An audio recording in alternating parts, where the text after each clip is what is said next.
मैं हूं शंकर सर और आज आप आरएसएस एजुकेशन ग्रुप के अंतर्गत अध्ययन करेंगे संधि का।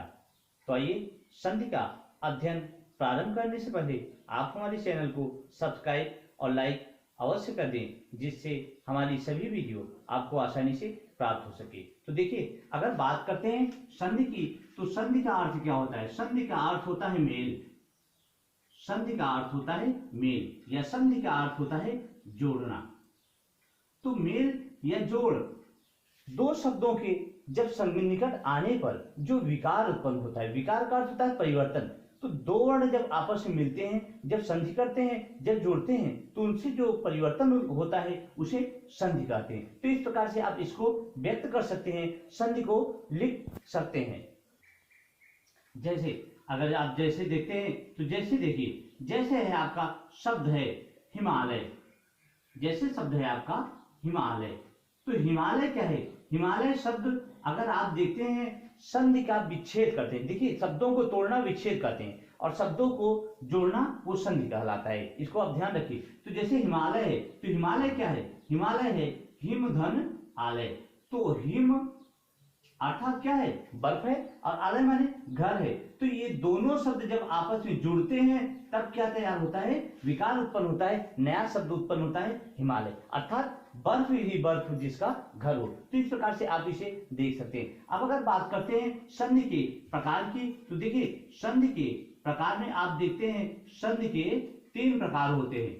ठीक है, तो संधि के 3 प्रकार बताए गए हैं, जिसमें आपका पहला संधि है स्वर संधि।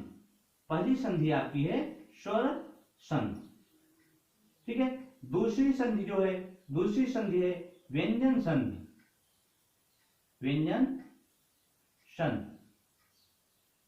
और जो तीसरी आपकी संधि है, तीसरी संधि है विसर्ग संधि। विसर्ग संधि। तो ये 3 संधियां आपको बताई जा रही हैं। अब इन्हीं 3 संधियों पर आप इनका वर्णन करेंगे। तो सर्वप्रथम प्रारंभ करते हैं स्वर संधि और उसके भेदों को। देखिए, अगर स्वर संधि की बात करेंगे तो जहां स्वर आपस में आकर मिलते हैं, जहां स्वर का स्वर के साथ मेल होता है, उसे स्वर संधि कहते हैं। और स्वर संधि के भेद की अगर चर्चा करते हैं तो स्वर संधि के 5 भेद होते हैं। ठीक है, 5 भेद स्वर संधि के बताए गए हैं। तो इस प्रकार से आप 5 भेदों को बारी बारी से इनका अध्ययन कर सकते हैं। 5 भेदों को अगर हम देखते हैं तो पहला जो हमारा स्वर संधि का जो पहला भेद होता है वह हमारा है दीर्घ संधि। ठीक है, दूसरा जो हमारा भेद है वो है गुण संधि। स्वर संधि का जो तीसरा भेद है वो है वृद्धि संधि। और चौथा जो भेद है, चौथा भेद है यण संधि।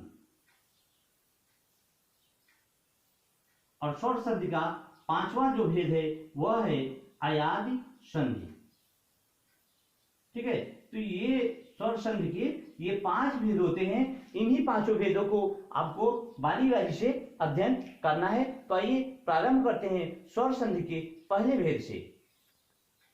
देखिए, दीर्घ संधि की अगर बात करेंगे तो जब 2 समान स्वर आपस में मिलते हैं तो उसे दीर्घ संधि कहते हैं। अब समान स्वर की अगर बात होती है तो आप यह भी कह सकते हैं कि जब प्रथम शब्द के अंत में अ अथवा आ आए, ई छोटी अथवा बड़ी आए, छोटा उ अथवा बड़ा उ आए और री आए, तथा द्वितीय शब्द के प्रारंभ में सेम वही शब्द आए, समान वही शब्द आता है, तो वहां पर क्या होता है? वहां दीर्घ संधि होता है।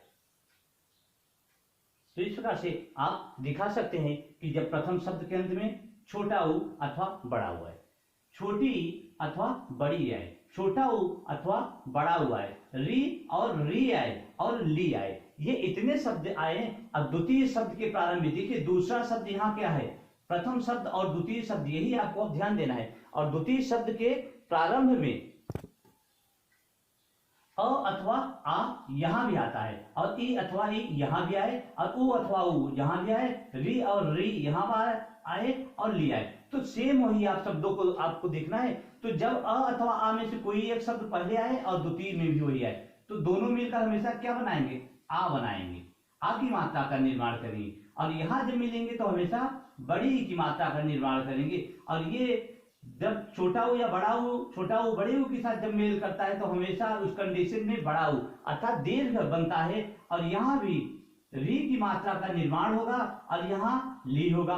तो आप ध्यान रखिए री और ली ये दोनों संस्कृत में अधिक इनका प्रयोग होता है, हिंदी में इनका प्रयोग नहीं होता है। तो आप यहाँ पर देखिए अब प्रथम शब्द के अंत में अ अथवा आ आता है और द्वितीय शब्द के प्रारंभ में यहाँ आपका जो उदाहरण चल रहा है, उदाहरण में देखिए आप, जैसे उदाहरण में आप देख सकते हैं, उदाहरण है आपका विद्यार्थी, उदाहरण है आपका विद्यार्थी। अगर आप विद्यार्थी शब्द को संधि विच्छेद करिए, संधि विच्छेद करने पर ही सही पता चलता है कि हमारी संधि कौन सी है। तो संधि, इस शब्द का संधि विच्छेद आप करेंगे तो क्या होगा, संधि विच्छेद करने पर पता चलेगा आपका कि विद्याधन अर्थी शब्द आपका बनता है विद्याधन अर्थी। अब आप अपने उस ट्रिक को देखिए, उस जो आपका सूत्र यहां पर मैंने बताया है उसको ध्यान दीजिए। प्रथम शब्द के अंदर अ अथवा आता है तो प्रथम शब्द विद्या, तो द्या यहाँ आ रहा है और द्वितीय शब्द यहाँ देखिए बीच में प्लस का चिन्ह है, जोड़ का चिन्ह है, तो दूसरा शब्द है, ये पहला शब्द है और ये दूसरा शब्द है। तो पहले के शब्द के अंत में इन दोनों में से कोई एक आ गया और द्वितीय शब्द के प्रारंभ में अपने आप एक शब्द दिया गया है अ। तो आप जानते हैं इन दोनों में से कोई एक हो और इन दोनों में से कोई एक, तो क्या होगा, आ की मात्रा का निर्माण करेगा। तो यहाँ इस प्रकार से क्या बन जाएगा, यहाँ आ की मात्रा का निर्माण कर रहा है तो ये हो रहा है विद्यार्थी। ठीक है, समझ में आ रहा है। अब दूसरा देखिए, यहाँ छोटी और छोटी, बड़ी, छोटी और छोटी सेम वही दोनों, जैसे है शब्द आपका है गिरीश, शब्द है आपका गिरीश। अब यहाँ देखिए तो गिरीश का मतलब क्या होता है, गिरीश का यहाँ संधि विच्छेद जब आप करते हैं तो गिरिधन ईश होता है, गिरिधन ईश, गिर माने पर्वत, ईश माने पर्वत पर रहने वाला भगवान, तो गिरिधन ईश। तो यहाँ पर देखेंगे छोटी, ठीक है, और यहाँ क्या है, बड़ी है। तो आपका सूत्र कहता है छोटी, प्रथम शब्द के अंत में छोटी और बड़ी में से कोई एक आए, तो यहाँ छोटी आ गया, और द्वितीय शब्द के प्रारंभ में छोटी और बड़ी में से कोई एक आता है तो यहाँ बड़ी आ गया। तो दोनों मिलकर इस कंडीशन में क्या बनाएंगे, किस मात्रा का निर्माण, दीर्घ मात्रा का निर्माण करेंगे, अर्थात बड़ी का निर्माण करेंगे। वहीं पर आप इस उदाहरण को देख लीजिए, ऊ को देखते हैं तो ऊ है आपका जैसे भानुदय, उदाहरण है आपका भानुदय। तो भानुदय को अगर आप देखेंगे तो संधि विच्छेद यहां करिए, तो संधि विच्छेद करने पर आपको मिलता है भानुधन उदय, भानुधन उदय, भान माने सूर्य, सूर्य का उदय।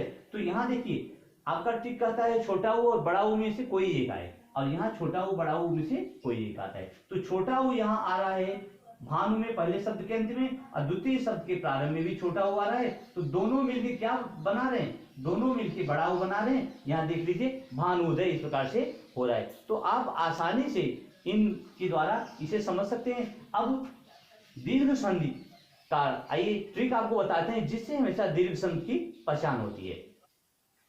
देखिए ट्रिक हमारी कहती है कि यदि किसी उदाहरण में, किसी शब्दों में आपको आ की मात्रा या बड़ी की मात्रा, अगर आ की मात्रा मिलती है तब भी वो दीर्घ संधि है, अगर बड़ी की मात्रा उसके मध्य में आता है शब्दों की तब भी वो दीर्घ संधि है, अगर बड़ा ऊ की मात्रा आता है तब भी वो दीर्घ संधि है। हमेशा इस ट्रिक को ध्यान रखिए। कोई कहता है महात्मा, तो महात्मा क्या है, महान धनात्मा, आ की मात्रा आ रही है तो दीर्घ संधि है। कोई कहता है हरीश, तो आपको समझ आता है बड़ी की मात्रा है तो दीर्घ संधि है। कोई कहता है भानुदय, ठीक है, तो आप समझ लीजिए कि बड़ा ऊ की मात्रा आ रहा है तो ये दीर्घ संधि है। इस प्रकार आसान से ट्रिक के द्वारा आप दीर्घ संधि को समझ सकते हैं। तो आज की वीडियो में बस इतना ही। Thank you so much.